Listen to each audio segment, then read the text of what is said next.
Patay ang isang lalaki na asawa ng barangay Kagawad nang barilin sa ulo sa Marcos Highway nung madaling araw ng August 18. Dead on the spot ang 56 na lalaki na nagmamaneho ng van na bibili lang sana ng pagkain kasama ang kanyang apo. Kinilala ng mga tumulong at nag-rescue ang wala ng buhay na lalaki na asawa ng isang barangay Kagawad. Nagpaalam po yung asawa ko sa akin na hahanap siya ng pagkain, something hot, or sabi na lang natin, let's say, sabaw, ganun po. So, sabi ko sa kanya, pagod ako, sabi ko kung pwede, ikaw na lang, sabi ko ganun sa kanya. So, umalis na po siya, bumaba na siya ng hagdan, then nag-follow po yung apo ko. Sabi niya, Daddy, sasamahan kita, sabi niya ganun. Lubos naman na hindi makapaniwala ang Kagawad sa motibo ng pangyayaring pamamaril. Wala po akong idea kung ano po, kasi wala pong death threat, wala pong sumusunod-sunod sa amin.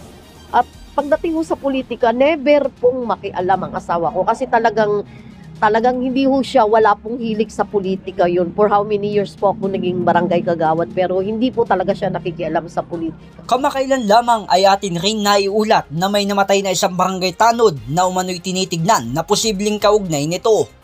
So, actually, 40 days pa lang po nung isang task force namin na binaril din.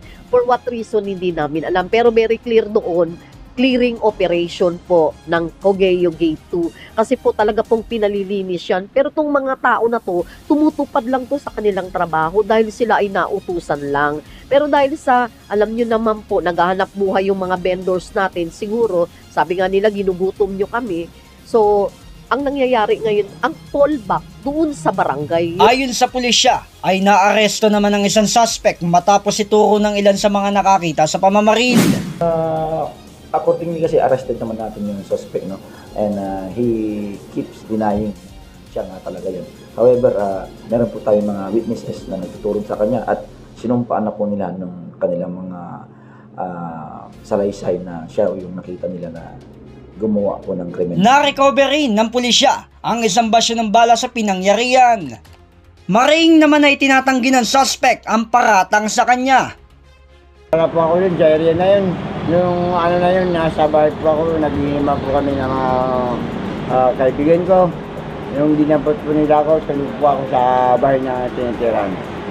Pati wala po akong baril, ma'am, wala po akong hindi po akong mawala. Kasalukuyan naman nakadetine ang suspect sa Antipolo Custodial Facility na posibleng maharap sa kasong murder habang patuloy pa rin ang pag-iimbestiga. J. Martin, JKRS News and Public Affairs.